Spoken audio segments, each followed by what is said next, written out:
Algo se quebrou na Rússia. Não é uma rachadura na propaganda, nem um aviso de estagnação econômica. É uma tempestade de estômagos vazios, salários não pagos, fábricas fechando e um futuro desaparecendo. Todos os olhos estão agora voltados para Vladimir Putin. Mas, desta vez, quem lança as flechas não são líderes ocidentais, soldados ucranianos ou liberais silenciados. São as últimas resistências de Putin. A maioria silenciosa que ele confiou por 25 anos como o coração da pátria russa. Sim, você já sabe. Estamos falando das mulheres e mães russas. Ouço os gritos no centro de Moscou. Devolvam nossos maridos. Parem essa guerra. No primeiro ano, a porcentagem de homens e mães era de 46%. A média anterior era de 53%. Todos os que pensam com cabeça sabem por quê. O número de homens caiu drasticamente. E esse clamor de basta não é só pela dor de perder os filhos. É também pela revolta de panelas vazias. As gigantes industriais russas estão fechando uma a uma. Montadoras e a maior produtora de cimento mudaram para uma semana de 4 dias. Os ferroviários, maior empregador do país, obrigam funcionários a tirar licença sem salário. A raiva dos familiares no fronte se mistura com a fome na cozinha. Este é o pior pesadelo de Putin. Nem mesmo a propaganda consegue esconder esse cenário. Pesquisas do Centro Independente Lavada mostram que a mudança está chegando. 55% dos russos já não aprovam que um familiar entre na força militar. Apenas 30% apoiam. E os resultados vazados de uma pesquisa fechada do Kremlin revelam algo ainda mais chocante: 83% dos russos estão cansados da guerra. E como o líder responde?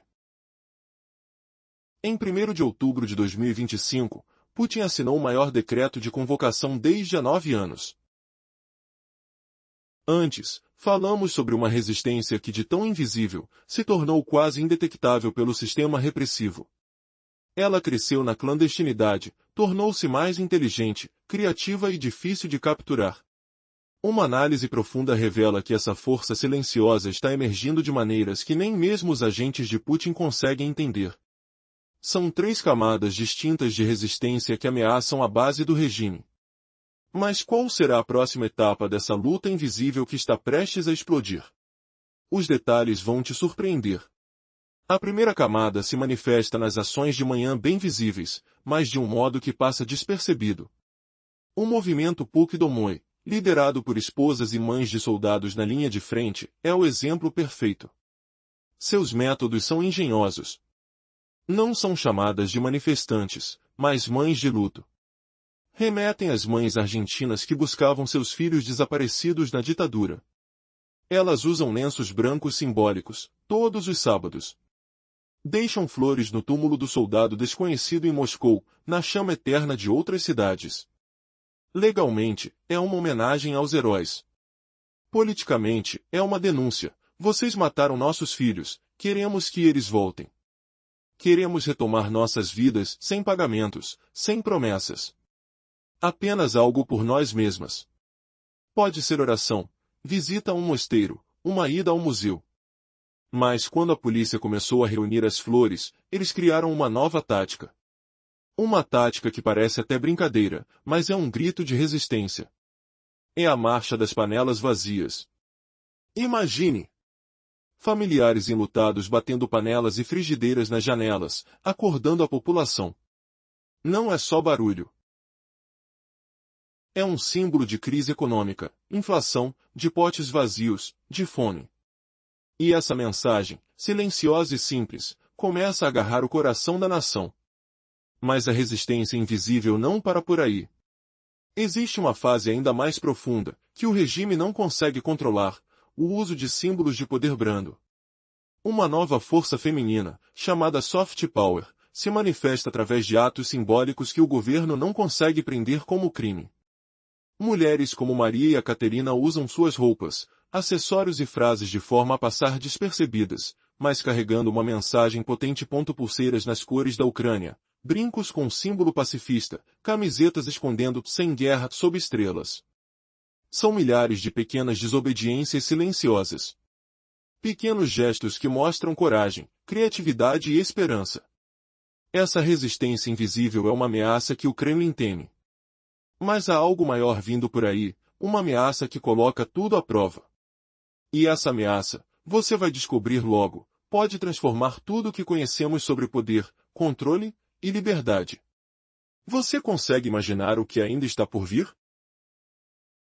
Até aqui, vimos como pequenos gestos de resistência silenciosa tomam forma nas ruas e nas casas russas. Mulheres vestindo símbolos pacifistas, usando pulseiras e camisetas discretas, enviam mensagens claras, mesmo que invisíveis para as autoridades. Mas o que realmente aterroriza o Kremlin é uma ameaça ainda mais profunda, que cresce por dentro do próprio sistema, a sabotagem burocrática. Essa sabotagem é uma guerra silenciosa contra a máquina de guerra de Putin, travada por dentro. Um movimento de resistência pacífica, junto com milhares de cidadãos comuns, está travando o sistema. Como? Ajudando jovens a escapar da mobilização, seja por meios legais ou ilegais. Trabalhadores usam suas licenças médicas ao máximo, paralisando a produção. E o mais grave, funcionários públicos atrasam processos, perdem documentos, enviam papéis para lugares distantes, ou simplesmente os colocam nos arquivos errados. Cada atraso é uma gota que corrói a engrenagem do regime. A Katerina, integrante desse movimento, revelou a gravidade da situação. Essas ações drenam os recursos dos oficiais, os deixam vulneráveis e expõem que nada está tão controlado quanto parece. Putin pode invadir cidades com tanques, pode prender seu povo com algemas digitais, mas como ele vai conter essa corrosão invisível dentro da própria burocracia? Essa lentidão é um veneno silencioso, uma sabotagem que atinge o ponto mais fraco da fortaleza russa, o próprio sistema. Mas por que essa marcha dos potes vazios é mais do que um símbolo? Por que essas mulheres estão realmente famintas? Quando Putin declarou, no fim de 2024, que a economia estava superaquecida, ele admitiu uma verdade terrível. Não era crescimento saudável, mas canibalismo industrial. A máquina de guerra devorou a economia civil para sobreviver. Fábricas militares consumiram todos os recursos, todo o dinheiro e, principalmente, toda a mão de obra qualificada do setor civil, funcionando 24 horas por dia, 7 dias por semana. Relatórios internos vazados, confirmados por fontes confiáveis, revelam o desastre. Esse canibalismo destruiu a economia civil, levando-a à falência. Não é uma onda oculta de desemprego, é um tsunami industrial. A economia russa está afundando enquanto a guerra consome tudo. E as panelas vazias nas janelas ecoam essa fome real, de comida, de esperança, de futuro. Mas o que isso significa para o futuro da Rússia?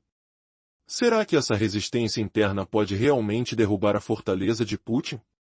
Ou será que o regime encontrará uma forma de sufocar essa revolta silenciosa? A resposta está nas próximas batalhas, onde o inimigo não é só externo, mas mora dentro das próprias paredes do poder. No coração do sistema, a crise se aprofunda. Os gigantes industriais russos, pilares da economia, estão entrando em colapso. Imagine a ferrovia de 700 mil funcionários, que é a pulsação do país. Agora, ela pede que seus trabalhadores tirem 3 dias extras de licença não remunerada por mês. Uma mensagem clara do Kremlin: não estamos despedindo, mas também não estamos pagando. Os salários sumiram. Por que isso acontece? Porque as remessas de carvão, metal e petróleo pararam completamente. As fábricas de carros, como Gás, Vaz e Kamaz, reduziram sua jornada para apenas 4 dias por semana. Isso significa uma redução automática de 20% nos salários. O orgulho de Putin na produção doméstica? Também reduzido a 1 dia de trabalho por semana. Os pods estão vazios. O maior produtor de cimento, Semrose, adotou essa mesma fórmula até o fim do ano. Milhares de empregos estão em risco, enquanto o setor de construção, inundado por importações baratas da China e do Irã, começa a desmoronar. A demanda por móveis caiu tanto que a Sfesa Group fechou sua fábrica de compensados, deixando mais de 300 pessoas desempregadas de uma só vez. E a lista continua. Uma fonte da indústria de aço revelou que estão ocorrendo cortes silenciosos. O que isso realmente significa? Que o conflito de Putin está destruindo o setor civil. Segundo o Center for Macroeconomic Analysis, todos os segmentos fora do militar encolheram 5,4% desde janeiro. A máquina de guerra consumiu tudo. O sistema não aguenta mais. É essa devastação que faz mães marcharem com panelas vazias. Porque seus maridos ou morrem na linha de frente ou ficam sem pagamento na fábrica. E, no meio de tudo isso, os potes permanecem vazios, enquanto o país vive uma crise que poucos imaginavam tão devastadora. Um som pesado ecoa no ar. O cheiro de ferro e poeira preenche o ambiente. A esperança de uma Rússia forte e autossuficiente desmorona diante de nossos olhos. Mas qual será o grande segredo? Basta olhar para dois exemplos devastadores. Eles revelam que a crise não está apenas nas fábricas civis, mas no coração da própria estrutura de Vladimir Putin. Imagine a cidade de Dmitrovgrad, a 800 quilômetros de Moscou. Lá, um projeto que deveria garantir o futuro nuclear do país foi abalado. Um enorme reator, proclamado como revolucionário por Putin, prometia reciclar 95% dos resíduos radioativos. E então, o que aconteceu? Centenas de trabalhadores entram em greve. Por quê? Porque não receberam salários há 2 meses. Ficaram sem almoço, sem transporte. Um projeto que deveria simbolizar o orgulho nuclear russo virou um símbolo de fracasso e fome. Como pode um projeto tão ambicioso estar morrendo de fome por dentro? Será que é apenas uma questão de dinheiro? Ou algo maior está acontecendo? Agora, vire sua atenção para a fábrica AMZ, em Chelyabinsk. Conhecida por produzir ligas especiais essenciais para mísseis e veículos blindados. Uma joia da indústria bélica. Mas o que ocorre? Em pleno 3º ano de guerra, ela está fechando sua oficina de aço inoxidável. Mais de 300 trabalhadores qualificados estão sendo despedidos. Como um símbolo de derrota, um sinal de que tudo está se desintegrando. E essa não é uma crise comum. É o sistema, toda a estrutura de Putin, entrando em colapso. Os rumores mais sombrios começam a circular dentro do Kremlin. Se a guerra consome tudo, inclusive os projetos estratégicos, o que sobra? Quanto tempo ainda o poder de Putin pode manter essa fachada de força? Se a propaganda falhou, o que resta? Uma crise em todos os níveis. A pergunta que não quer calar: até onde essa farsa pode aguentar? O que acontecerá quando os pilares mais sagrados se romperem? A decadência interna está exposta, e o país assiste silencioso ao seu próprio fracasso. Dentro de uma nação que parece estar em colapso, a realidade econômica é mais sombria do que se imagina. O dinheiro acabou. Não há recursos nem mesmo para manter as fábricas de tanques e mísseis operando.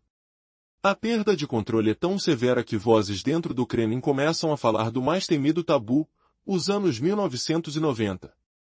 Putin prometeu acabar com o caos daquela época. Agora, um aliado próximo de Putin revela uma verdade assustadora: estamos vendo o retorno dos acordos de escambo. A moeda russa, antes forte, está tão desvalorizada que empresas voltam ao comércio primitivo dos anos 90, trocando bens por bens. A origem dessa crise? Um verdadeiro desastre. A condução da economia foi entregue às mãos de Elvira Nabolina, a última technocrata do Kremlin. Ela tenta equilibrar uma balança impossível. Por um lado, a inflação galopante causada pelo excesso de dinheiro criado para sustentar a guerra. Por outro, uma tentativa desesperada de controlar a inflação com taxas de juros exorbitantes, de 16% a 17%. Essas taxas são o que chamamos de um bloqueio de crédito, o calcanhar de Aquiles da economia russa. Essa política faz tanto mal quanto bem. Um cerco financeiro que prende o crescimento. E o resultado? Máquinas essenciais tanto para o militar quanto para civis quebrando, fábricas fechando as portas, trabalhadores sendo expulsos. Putin precisa da impressão contínua de dinheiro para continuar a guerra. É como acelerar o carro enquanto pisa simultaneamente no freio. A explosão é inevitável. Imagine a expressão no rosto de Nabolina e de seus colegas durante uma reunião na Assembleia. Não parecem líderes de uma economia vencedora. São os rostos de quem tenta segurar uma embarcação que está afundando, chutando o balde de tanto esforço desesperado. E a pergunta que não quer calar: até quando os saponteiros irão resistir antes de tudo ruir de vez? Tudo na Rússia parece estar desmoronando. Mas há algo que supera qualquer crise econômica ou política. Algo que revela a verdadeira ferida do país: o desaparecimento dos homens. Sim, eles estão desaparecendo. Cada dia, mais homens morrem ou desaparecem por causas que parecem irreversíveis. Uma geração está sendo extinta silenciosamente, enquanto o país tenta esconder a verdade sob uma camada de mentiras. Desde anos, Moscou apresenta números de população que parecem saídos de uma fantasia. Demógrafos de fora do Kremlin sempre denunciavam essas contas criativas. Agora, a mentira caiu por terra. A realidade é brutal: o crescimento populacional de Moscou virou uma queda livre. Como um avião que perde o controle, a curva desce com velocidade. E a imagem mais triste dessa tragédia é aquela mãe na entrada do prédio, chorando por seus filhos desaparecidos. Ela tinha razão. Os homens realmente estão sumindo. A expectativa de vida masculina caiu a níveis de países subdesenvolvidos. Por quê? São as forças armadas obrigatórias, as perdas na Ucrânia, mais de 1,5 milhão de mortos e feridos. É a epidemia de HIV que não consegue ser controlada, a tuberculose resistente, e uma praga que assola o país: o alcoolismo. Agora, acrescentem uma droga química chamada crocodilo. A esperança de vida após a primeira dose? Apenas 2,5 anos. O tratamento com metadona é proibido. O próprio Estado incentiva a morte, deixando pessoas à mercê de seus vícios. Homens com menos de 45 anos, a geração que deveria estar trabalhando, construindo famílias e sonhos, estão desaparecendo. O conflito levou os homens jovens às linhas de frente. As sanções acabaram com a esperança de um futuro melhor. E agora? O mais assustador: as mulheres russas estão deixando de ter filhos. Com que força essa tragédia avança silenciosamente? E há mais: provas escondidas e dados internos revelam que o verdadeiro caos está dentro do próprio sistema. Silenciosamente, burocratas sabotam de dentro, dificultando o funcionamento da máquina de guerra. Eles ajudam homens a evitar a mobilização, atrasando processos e destruindo documentos importantes.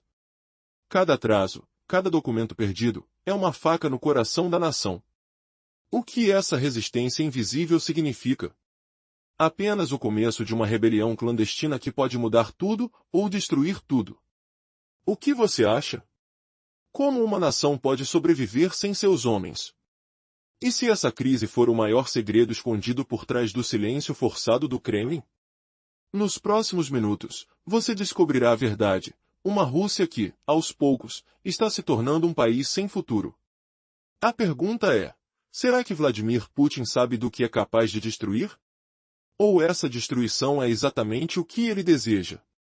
Porque, no fundo, o maior perigo pode estar bem dentro das paredes do próprio sistema que ele criou. E, se nada for feito, a maior surpresa está por vir: uma revelação que pode virar tudo de cabeça para baixo.